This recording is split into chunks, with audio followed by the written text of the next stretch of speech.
Hello dear students, welcome back to Science Wise. In this video, we are going to study about chapter 12 Changes in our environment. Already दो parts uploaded हैं बच्चे इस video के मतलब इस chapter के, है ना। ये जो आपका पार्ट होगा ये आपका कौन सा पार्ट है? पार्ट 3 ऑफ दिस चैप्टर, है ना। पार्ट 3 का ये वीडियो है जिसमें हम दो टॉपिक्स कवर करेंगे। पहले तो आपका हो गया प्रोटेक्टिंग आवर एनवायरनमेंट, कि हम अपने एनवायरनमेंट को कैसे प्रोटेक्ट कर सकते हैं, और दूसरा टॉपिक जो हम इस वीडियो में कवर करेंगे वो है आपका 3R, ठीक है, रिड्यूस, रीयूज एंड रिसाइकल। ठीक है, ये दो टॉपिक हम कवर करेंगे इस वीडियो में। चलो let us start without wasting time. We should follow some important measures to protect our environment. हमको कुछ ऐसे important measures लेने चाहिए अपने environment को protect करने के लिए। तो यहाँ पे हम पढ़ लेते हैं कौन से important measures हैं जो हम ले सकते हैं। ठीक है, पहला है कि आपको क्या करना चाहिए, renewable source of energy का use करना चाहिए। और renewable source of energy क्या है? Solar energy, wind energy, hydro energy. ठीक है, इनका यूज करना चाहिए rather than exhausting fossil fuel. क्योंकि ये एनर्जी कैसी होती है, ये एनर्जी जो है ये पॉल्यूशन कॉज नहीं करती है। ठीक है, these source of energy do not pollute our environment. Second point हम देख लेते हैं कि हमें क्या करना चाहिए। पब्लिक ट्रांसपोर्ट का यूज करना चाहिए, जैसे कि आपकी बसेस हो गई, ट्रेन हो गई, और अपनी ओन कार का यूज थोड़ा सा कम करना चाहिए, है ना। This help to reduce the use of fuel. ये ऐसा करने से क्या होगा कि जो फ्यूल का कंजम्पशन है वो थोड़ा सा कम हो जाएगा, और जो छोटे डिस्टेंस होते हैं उनके लिए हम या तो पैदल चल के चले जाएं या फिर साइकिल का यूज कर लें। Third, we should not cut trees. हमको पेड़ नहीं काटने चाहिए और हमें ज्यादा से ज्यादा पेड़ लगाना चाहिए।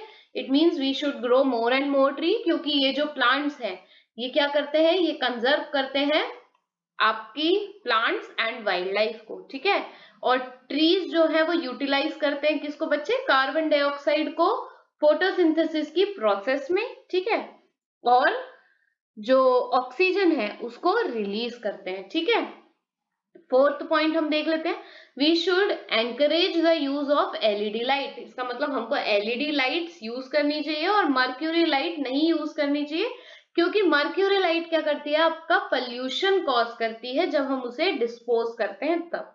और एलईडी लाइट्स जो है वो थोड़ा सा एनर्जी भी कम यूज करती है मर्क्यूरी लाइट्स के कंपैरिजन में। ठीक है, फिफ्थ पॉइंट हम देख लेते हैं, factories and vehicles should convert harmful gas into harmless gas. जो फैक्ट्रीज और हमारे व्हीकल्स हैं वो क्या करना चाहिए, उनको हार्मफुल गैसेस को हार्मलेस गैसेस में कन्वर्ट कर देना चाहिए, इसके पहले कि वो एटमॉस्फेयर में उस गैस को रिलीज करें। ठीक है, अब ये पॉइंट बहुत इंपॉर्टेंट है कि जो हमारे फार्मर्स हैं हमको उनको भी ऐसी ट्रेनिंग देनी चाहिए कि वो सिंथेटिक फर्टिलाइजर्स और पेस्टिसाइड्स का थोड़ा सा यूज कम करें फार्मिंग प्रैक्टिस में, और ज्यादा से ज्यादा यूज वो करें किसका, कंपोस्ट और नेचुरल पेस्टिसाइड्स का। ठीक है, सेवेंथ पॉइंट हम देख लेते हैं बच्चे, we should encourage the use of we should discourage, यहाँ पे आप वर्ड नोट कर लीजिए, discourage the use of plastic product as much as possible and encourage the reuse and recycling of plastic.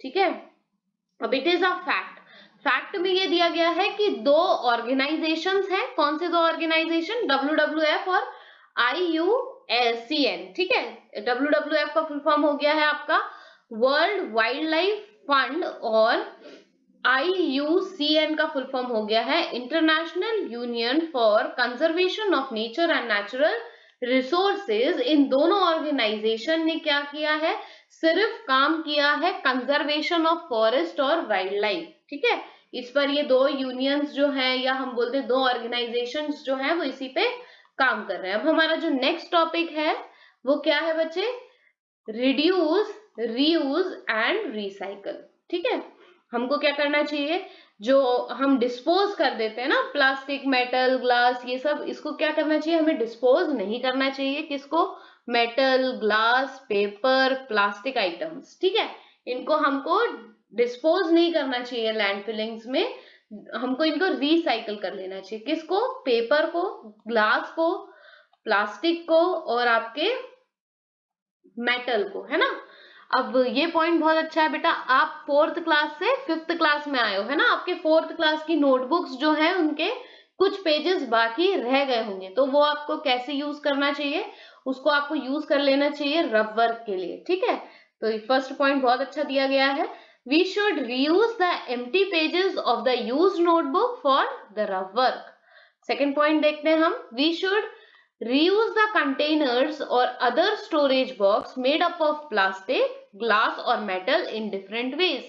हमको जो प्लास्टिक और ग्लास और metal के जो स्टोरेज बॉक्स होते हैं हमको, या कंटेनर्स होते हैं, हमको उनको as a storage box use कर लेना चाहिए। फॉर एन एग्जाम्पल, एक एग्जाम्पल दे दिया है कि जो ग्लास के कंटेनर है हम उसमें क्या कर सकते हैं, होममेड पिकल यानी कि अचार और जैम्स रख सकते हैं, ठीक है।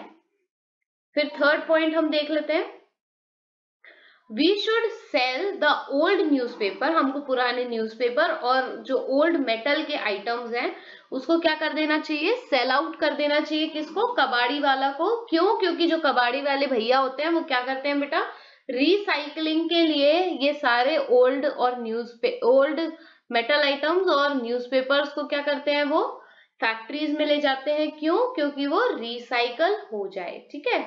अब आप थोड़ा सा नीचे आइए तो यहाँ पे दिया गया है क्या, फाइंड आउट। अब आप ये अर्थ को देख सकते हैं, ये ऐसा थोड़ा सा सैड दिख रहा है, तो आपको पता करना है कि ये सैड क्यों है, ठीक है।